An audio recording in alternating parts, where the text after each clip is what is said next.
Oi, gente! Aqui é a Glaucia Lorena. Esse é o meu canal Empolgada. Eu quero desde já pedir para vocês curtirem, comentarem, ligarem o sininho, marcarem nas redes sociais de vocês, tudo aquilo que vocês já sabem. Hoje eu vou finalmente berguecer para você falar sobre um filme que eu vi em abril do ano passado, quando estreou no Brasil. O nome dele é Sinners, Pecadores. E eu lembro que na época que eu assisti, eu ainda não tinha canal do YouTube, eu tinha só Instagram. E eu comentei que os dois filmes que eu tinha visto nos últimos 6 meses, um pouco mais, na verdade, relevantes em termos sociais, de temas sociais, tinham sido 2 filmes de terror. Tinha sido A Substância, que eu vi em 2024, e Sinners, que eu vi quando estreou em 2025. E aí, eu lembro que eu comentei lá, eu escrevi nos stories, que o filme era socialmente relevante e que ele tratava sobre o racismo, mas pegando o mote do filme de terror. Como A Substância faz quando trata sobre a misoginia, pegando o mote o filme de terror. Finalmente, houve no final de janeiro a indicação aos Oscars desse ano. E Sinners, Pecadores, é o filme com o maior número de indicações da história do cinema. Todas elas muito merecidas, inclusive. Foram 16 indicações e agora o filme tá na HBO Max, HBO, sei lá como chama, essa semana, mas semana que vem pode chamar de outra forma, vocês saibam que é HBO. O filme ele é de Ryan Coogler, talvez mais conhecido como diretor e roteirista de Pantera Negra, que é outro filme que fala sobre o racismo, mas que também fez outras coisas como Fruit Valley, inclusive com o Michael B. Jordan, que é uma parceria muito antiga deles dois. Eles dois funcionam muito bem juntos, sabe? Esse duo diretor-ator funcionam muito bem juntos. A história é simples. A história é sobre 2 irmãos do sul dos Estados Unidos. São 2 irmãos pretos, interpretados por Michael B. Jordan, que voltam para sua cidade natal, depois de uma temporada lutando na Primeira Guerra em Chicago, trabalhando na máfia. E eles voltam com dinheiro, com bebidas, estava na época da Lei Seca, 1937, e eles querem, na Grande Depressão, né, e eles querem abrir uma casa de música, de dança, de espetáculo, da cultura preta, principalmente de blues. Eles têm um primo chamado Sammy, que toca divinamente. Tem algumas figuras que são do convívio deles, o mais antigo, como, por exemplo, a Annie, que chegou a ter um filho com um dos irmãos, mas a bebê morreu. Tem Mary, que é uma mulher branca, mas que não gostaria de ser branca e é apaixonada por um dos irmãos. E aí eles compram, na verdade, um galpão. O filme é todo feito no detalhe, sabe, minha gente? Tem que prestar atenção porque cada frase, cada frame diz alguma coisa. É muito interessante. Eles compram esse galpão e vão fazer a casa de show, de espetáculo deles. E eles estão lá, tá uma noite mágica, Sammy toca divinamente. Essa cena da House on Fire, da casa pegando fogo, o Sammy tocando, sabe? É uma cena belíssima, porque naquele espaço tem asiáticos, imigrantes, que meio que funcionavam como um elo de ligação entre os brancos e os pretos no sul dos Estados Unidos, com um mercado para mercado para outro, bem segregado mesmo, a gente falou em 1937. E estão os pretos lá, e quando o Sammy toca, ele invoca o que foi, o que é, e o que a cultura musical desses 2 povos vai se tornar. Só que eles estão lá de boinha na música deles e dançando quando surgem vampiros. E os vampiros são interessantes porque eles se alimentam do medo, mas quando eles atacam, eles não vendem morte, eles vendem a ideia daquelas pessoas que se tornam vampiros conviverem meio que como numa consciência suprema, superior e maior, que seria a dos imigrantes irlandeses. Lembrando que nos Estados Unidos, os imigrantes irlandeses, logo no início, foram vistos como párias, como criminosos, às vezes a coroa britânica, mandava para os Estados Unidos para cumprir pena, sabe? Quando os Estados Unidos ainda faziam parte da coroa britânica. E os imigrantes, eles eram vistos dessa forma. E há um embate entre todos esses povos e nações e ancestralidades e etnias e culturas. E esse embate termina com, vou dar spoiler, termina com os irmãos. Um irmão virou vampiro, ele fica com a Mary, aquela mulher que é branca, mas que não gostaria de ser branca, pela eternidade. O Sammy sobrevive tocando e o outro irmão morre. Os dois irmãos maravilhosamente interpretados pelo Michael B. Jordan. O Sammy, vale lembrar, ele era filho de um pastor e ainda tinha esse pai porque queria que o Sammy não tocasse blues, que o Sammy ficasse naquele contexto, meio como os vampiros também, sabe? Eu te ofereço um bem maior para te livrar das tuas dores. Tem uma cena muito bonita depois dessa luta final, onde o Sammy vai na igreja do pai, e o pai diz, larga a guitarra, e o Sammy vê os flashes dos vampiros, porque é a mesma coisa. Para você existir, você vai ter que ser absorvido. E termina com o Sammy dizendo para o irmão que sobreviveu que até os vampiros chegarem, aquela foi a noite mais importante e mais feliz da vida dele. O Sammy não aceita virar vampiro, diz que já viu demais e que fez o que tinha que fazer. Parece um roteiro simples, né? Um filme de vampiro. Tão simples, talvez, quanto Um Drink no Inferno, que foi o filme que me remeteu, mas aí, no caso, a cultura latina, né? A mexicana. Mas não é um filme nada simples.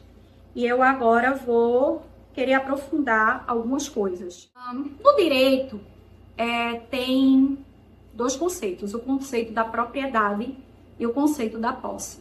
Por exemplo, eu posso ser proprietária de uma casa, de um apartamento, de um bem imóvel, mas se eu alugar esse bem imóvel, essa posse vai ser de quem está alugando. Então, eu simplesmente não posso chegar lá e eu sou a proprietária, quero ver tudo e tal. Não é assim que funciona. Que a posse está com o locatário que está pagando por aquela posse. Com o contrato encerrado, o apartamento, o bem imóvel que seja, volta para a gente. Me parece que essa divisão entre posse e propriedade fala muito sobre os Estados Unidos da América. É um país que tinha uma propriedade, que tinha uma posse, que eram os povos nativos americanos. E veja, uma das primeiras cenas do filme, essas pessoas aparecem caçando o vampiro, que seria um imigrante irlandês. Mas quando esse imigrante irlandês chega numa casa, ele vê que aquela casa é de pessoas da Ku Klux Klan, muda o discurso, se junta a eles e transforma eles em vampiros. E coopta para esse grupo, para essa consciência coletiva do imigrante irlandês. Acaba que os nativos americanos são rejeitados por todos aqueles povos que estão brigando pela posse dos Estados Unidos, porque a propriedade é dos nativos americanos. Apesar deles terem sido dizimados, eles estavam lá antes, e desculpa, mas isso conta. E eles se afastam e não entram nessa briga, tanto que eles sobrevivem por não entrar nessa briga. Aí temos essa grande briga entre a propriedade e a posse. E essa briga, os gênios trazem, junto com todas as pessoas que os cercam, a questão das pessoas que foram escravizadas na África e trazidas para a América para trabalharem como mão de obra escrava. Os gênios querem acabar com isso, mas não tem como acabar com isso naquele momento histórico deles. Quando eles vão comprar o galpão, eles mesmos eles perguntam, reparem nessa cena, ela é muito rápida, vocês lavaram isso aqui? Porque quem está vendendo o galpão é um cara da Ku Klux Klan, que ele vende o galpão, pega o dinheiro, depois vai lá, mata e vende de novo. Fica visível que aquilo é um golpe. Mas os gêmeos têm poder, têm dinheiro, têm arma e têm um nome que causa medo, por causa da história deles. Então, eles tentam, nessa construção histórica da vida deles, dizer a gente também tem posse sobre isso aqui. A gente também está aqui e a gente também pode brigar pela propriedade. a gente também está aqui. Junto desses gêmeos, tem duas figuras muito interessantes. Tem a figura da Annie, interpretada pela maravilhosa, eu anotei o nome, Umi Mosako. A Annie, ela é essa figura de ligação entre o ancestral e o atual. Tem um momento que ela diz axé, que é uma palavra que a gente usa muito no Brasil, né?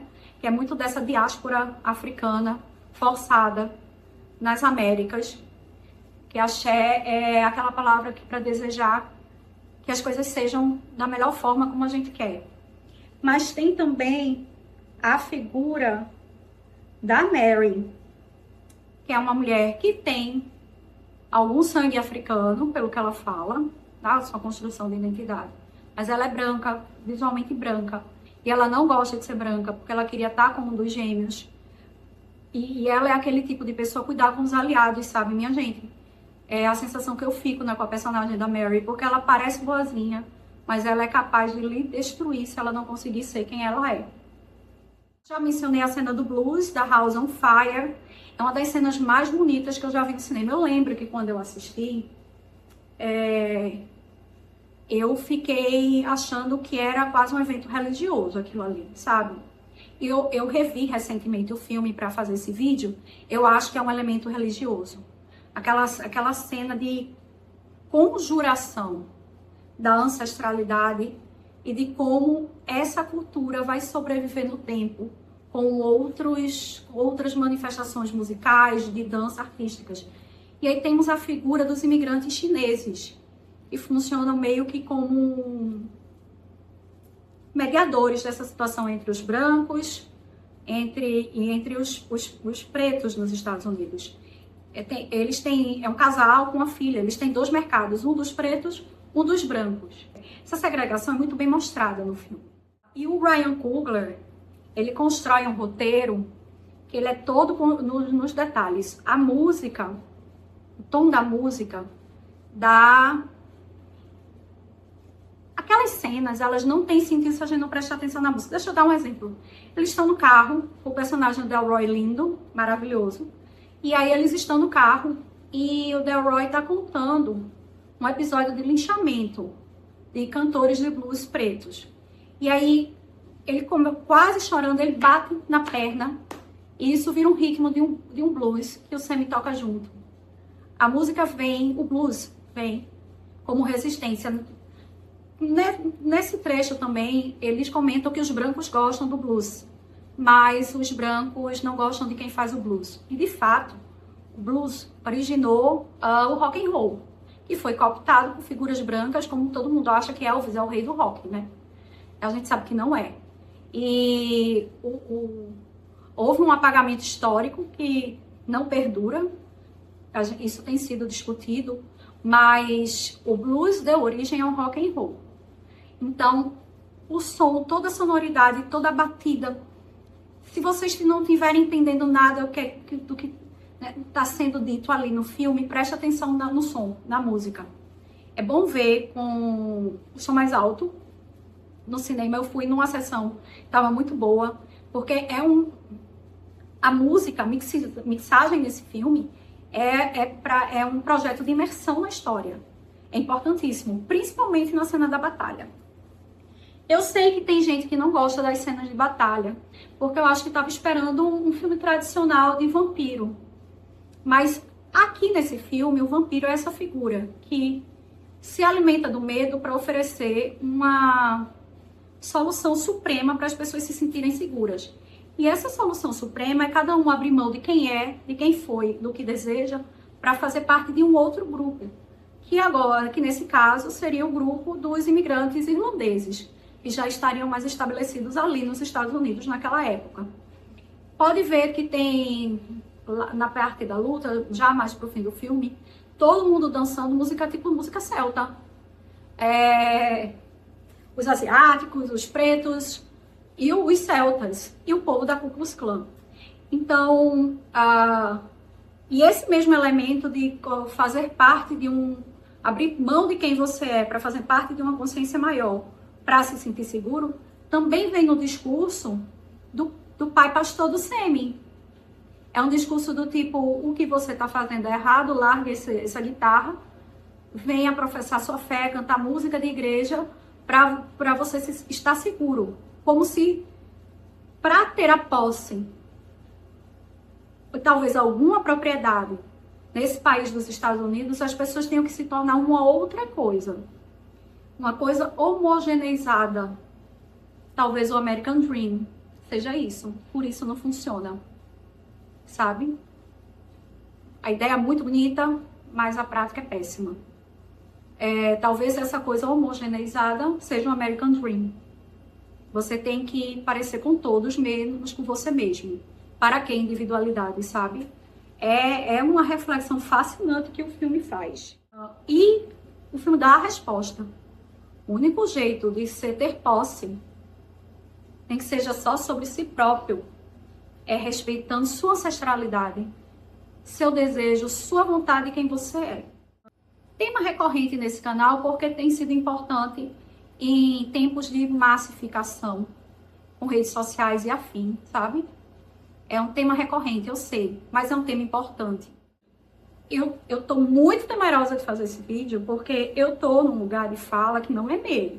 Eu não sou uma mulher preta. Apesar de ser mulher e ser um grupo marginalizado, nós mulheres somos um grupo que somos vistas como inferiores, né? Enfim. Eu não sou uma mulher preta. Então eu tô aqui falando de um lugar que eu tento ser antirracista. Eu tô me esforçando para ser, porque é uma desconstrução, porque eu fui subjetivada nessa sociedade que eu vivo como uma pessoa racista. Como os homens muitas vezes, quase sempre, são subjetivados como homem machista, sabe? Não basta ser não racista, temos que ser antirracistas.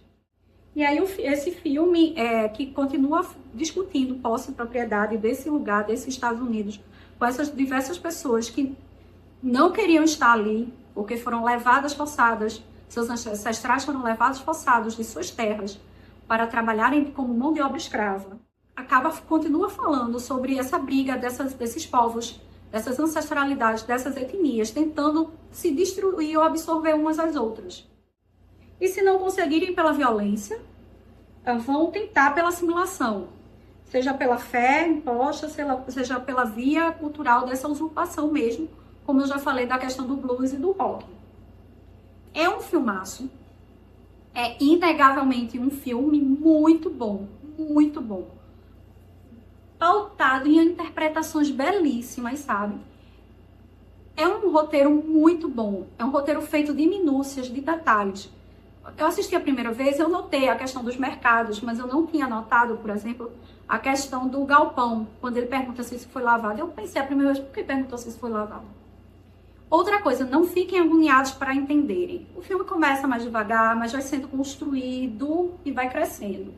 E as coisas vão sendo explicadas, mas eu acho que ver esse filme 2 vezes, ou 3 vezes, faz a gente perceber mais dessa segregação e dessa briga desses povos. Por essa propriedade, por essa posse, por esse espaço. Talvez por esse American Dream, esse sonho americano, qualquer que seja ele, sabe? Eu fico muito preocupada que um país que não tem um sistema único de saúde ser visto como um país de sonho. Fico mesmo. Eu fico muito preocupada de que as pessoas achem que isso é um exemplo. Porque na minha cabeça, um país de sonho é um país... Antigamente se usava o conceito do bem-estar social. São os países nórdicos. Impostos são pagos, mas saúde, segurança, educação, o mínimo é dado, sabe? Saúde é dignidade, né? E eu fico muito preocupada que isso seja visto como um sonho. E eu sei que isso é uma crítica veemente. Mas é uma coisa que a gente tem que pensar. Porque todo mundo fala mal do SUS, do NHS, mas não é porque não funciona como deveria funcionar que ele deve acabar. Esses sistemas únicos de saúde, eles precisam passar por melhorias e não por destruição e fim, sabe? A briga é por melhora, a briga não é por desmantelamento. Então, que país de sonho é esse que se você não tem um SUS? Não sei, minha gente, não sei. Eu acho que a gente deve se perguntar muito o que a gente está considerando. O sonho é ter um iPhone? É ter poder aquisitivo para ter um iPhone? É isso? Tudo bem, eu entendo. É um aparelho massa. É um filmaço do Coogler. Sei que o Coogler está trabalhando agora no reboot de Arquivo X. Arquivo X é a minha série predileta. Eu mal posso esperar para ver esse reboot. Estou interessadíssima. Assustada, porque eu acho muito cedo e mexer em Arquivo X.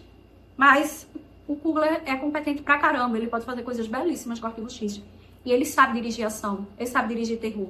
Ele sabe colocar um roteiro profundo, contando uma história com esses elementos. Retomando a Um Drink no Inferno.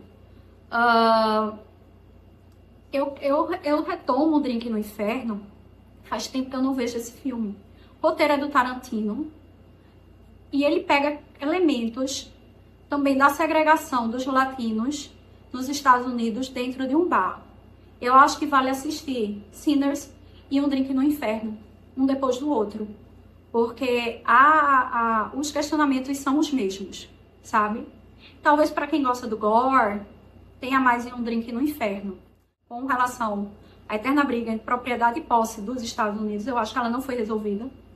Eu acho que essa questão não está perto de ser resolvida. Eu acho que enquanto a ideia for o American Dream, onde todos parecem com todos, todos são iguais a todos e todos compartilham das mesmas coisas, essa briga não vai ser resolvida. Então, eu acho que o que falta talvez seja os Estados Unidos se debruçarem sobre esse conceito de American Dream, de sonho americano, American Way of Life, desse modelo americano de vida, e se questionar. Teve uma premiação recente que uma das cantoras, e Berg vai botar aqui quem foi, porque eu não lembro, que ela disse que uma terra que foi roubada não tem dono, ou algo do tipo. A propriedade dos Estados Unidos é dos povos nativos americanos, que lá estavam. Como a propriedade do Brasil é dos povos nativos americanos que aqui estavam. Que antigamente se chamavam de os indígenas. Quanto isso não for demarcado em termos históricos, mais práticos de terra e de direitos, eu acho que a gente não vai conseguir falar numa resolução pacífica sobre grandes problemas sociais. E eu não vou focar no Brasil, mas focando nos Estados Unidos, sabe? Como o que a gente tem visto de polícia caçando imigrante e prendendo até criança. Desculpa. Que canto do mundo isso é normal? Não acho que seja normal. É isso. Esse vídeo foi feito para Berg. Ele estava doido que eu falasse sobre esse filme. Mas o que eu peço é que vocês assistam esse filme. Porque é um baita de um filme e vai ganhar Oscar, viu, minha gente? Vai ganhar Oscar porque é muito bom. Michael B. Jordan, que força da natureza. Mas eu destaco novamente a Yumi Masako, que faz Annie. Ela é maravilhosa. É isso. Mais uma vez, muito obrigada. Não foi um vídeo de 15 minutos dessa vez, mas obrigada por estarem comigo até o final.